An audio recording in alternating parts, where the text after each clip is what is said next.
Michael Herrera, Shawn, welcome to the show, man. hey, thank you for having me here, brother. All right, so you wanted to take a look at a possible connection between human trafficking and UFO sightings. Now, I got to admit, that's not something you hear every day. It's definitely some interesting territory, to say the least. But the stuff you sent over, particularly about this guy, Michael Herrera, former U.S. Marine, really caught my eye, and I think it probably caught yours, too. Well, you know what makes Herrera's story so interesting is that it all starts with a real event.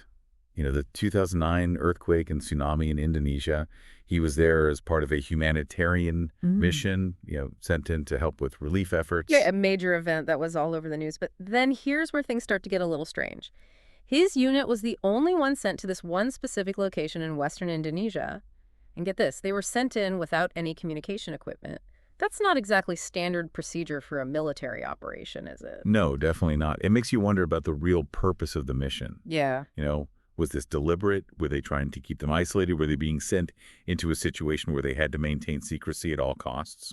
Okay, so we've got a former Marine on a humanitarian mission with some questionable orders in a place known for terrorist activity. Sounds like the beginning of a spy movie, right? But this is where things take a hard turn into the unexplained. Herrera and his team are providing security for helicopter supply drops when they spot something on a nearby hillside. He describes it as this big, octagonal craft just hovering there silently with metallic panels that shifted between gray and black. That's not your typical flying saucer story, is it? The details he gives are really interesting. Most UFO reports are pretty vague, but Herrera's account is very specific. It sounds like he had plenty of time to really observe this thing. And it gets even weirder. As they get closer to this craft, they find themselves surrounded by this heavily armed force, all in unmarked black uniforms. They're moving with military precision, speaking in American dialects, but they don't have any insignia. Just think about that for a minute. Unidentified armed forces operating right next to an unidentified craft in a remote location. Raises a lot of questions, doesn't it?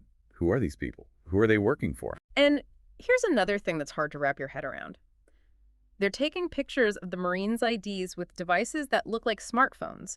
And remember, this is 2009. Smartphones weren't exactly a thing back then. Yeah, it's like something out of place. Yeah. Adds another layer of mystery to the whole thing. If this technology existed back then, why wasn't it everywhere?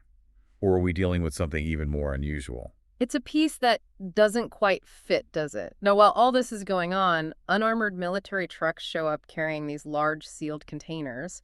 Herrera sees 4 of these trucks, which means they were carrying a lot of something. At first, he assumes it's drugs. But it's only later, after talking to others who claim to have insider information, that he starts to think the containers were holding people. That's a pretty heavy accusation, so let's break that down a bit. If Herrera's telling the truth, we're not just talking about a UFO sighting, we're talking about a possible human trafficking operation, possibly connected to this unidentified craft, and potentially involving people within the U.S. government. It's a lot to take in. It makes you think about some uncomfortable possibilities for sure. So before we get any deeper into what happened, let's take a step back and look at the bigger picture. This all happened right after a huge natural disaster. And unfortunately, we know that human trafficking tends to increase in situations like that. That makes sense. A disaster creates chaos and makes people vulnerable, and traffickers take advantage of that. But how does a UFO fit into all of this? That's the million-dollar question, isn't it? And it's one we're going to have to explore really carefully as we go through the rest of Herrera's story. So let's get back to Indonesia. What happened next?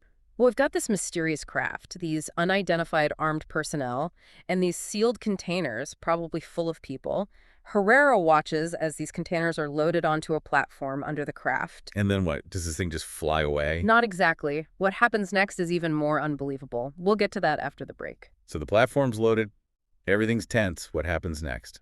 Yeah, this is where it gets really wild. Herrera's watching as this loaded platform rises up into the craft, and then the whole thing just takes off westward over the ocean. Just like that. No roaring engines, no fire? Nope. He says it was totally silent except for this low hum, and it just shot off at an incredible speed. Incredible how? Like, how fast are we talking? He estimated it was moving at like 4,000 to 5,000 miles per hour.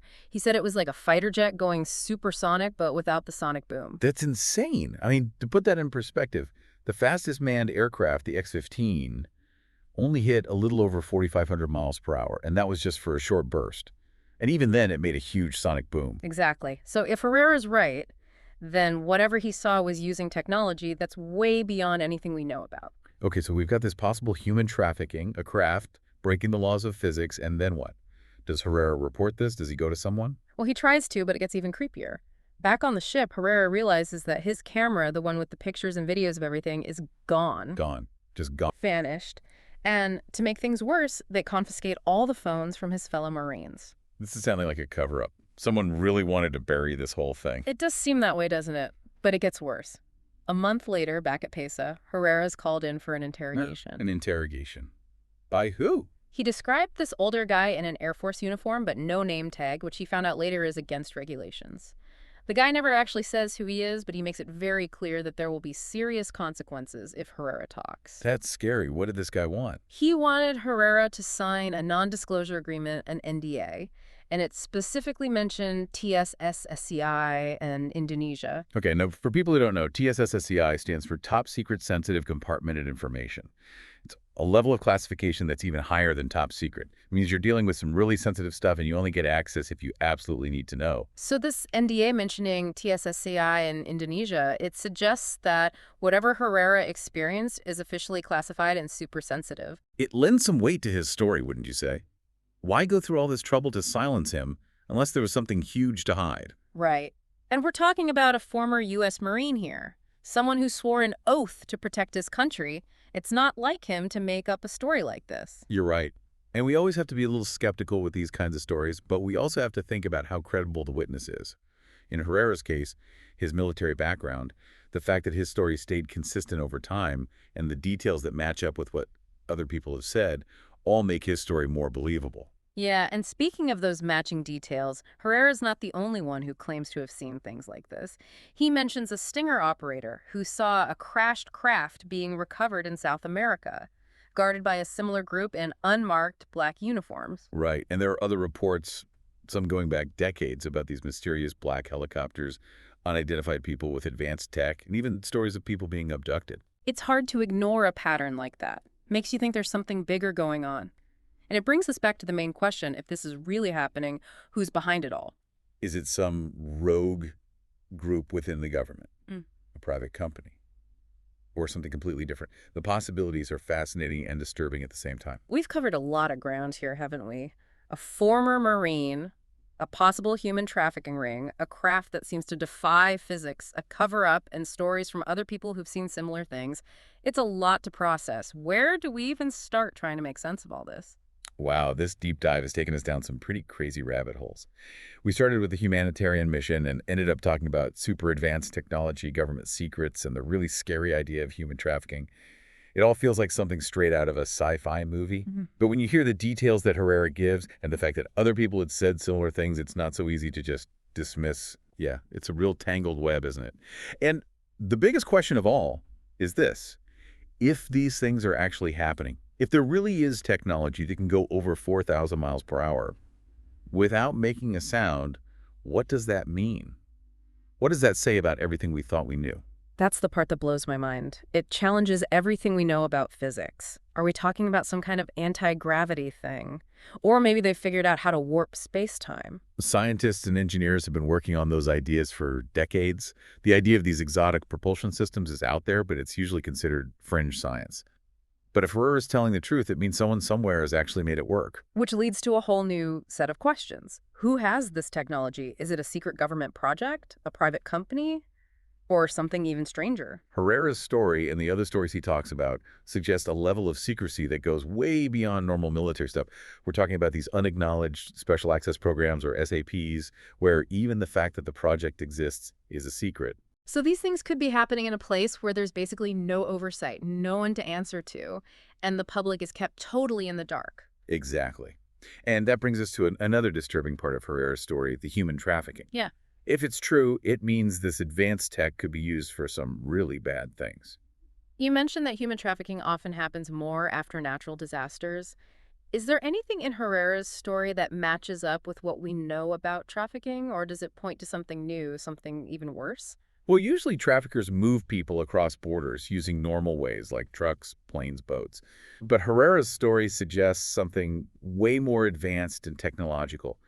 Imagine being able to move tons of people without anyone knowing across huge distances using technology that's invisible to radar. That's a scary thought, and it makes things even more serious. We're not talking about a few people being exploited, but maybe massive operations, even involving governments or powerful groups. And if that's the case, we have to ask, what's the end goal? Mm-hmm. Where are these people being taken? And Right. why? I don't think we can answer those questions for sure based on what we know, but we can try to connect the dots, see if there are any patterns, and think about what it all means. Right. We can't look at this as just one weird event. It might be a piece of a much bigger puzzle, a puzzle that involves crazy technology, government secrets, and the very real problem of human trafficking.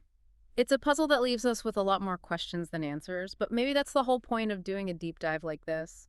To explore the unknown, to question what we think we know, and to get you, the listener, thinking critically and coming to your own conclusions. Absolutely. Is Herrera telling the truth? Is there really a link between UFOs and human trafficking? We don't know the answers. But by looking at the evidence, considering the possibilities, and asking the tough questions, we hope this deep dive has given you some new insights and maybe a whole new way of looking at the world. Exactly. And remember, the truth might be out there, but it's up to each of us to find it, to weigh the evidence, and to decide what we believe. Until next time, keep looking up and keep asking questions.